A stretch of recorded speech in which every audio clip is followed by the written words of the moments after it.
everyone! So for today's video, maluto-luto naman kita sang pusit diway di po gagit kinahidlaw man kita ya. Tara!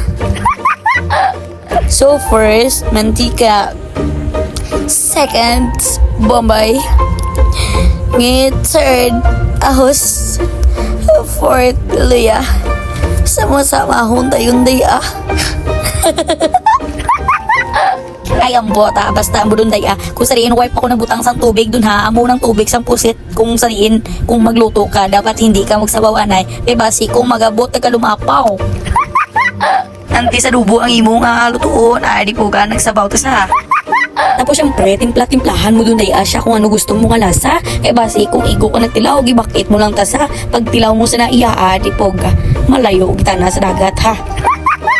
Mas namit pag daya ako may green sili ba, pero kay wala man kami kabakal kadaya o. Sige, tama do daya.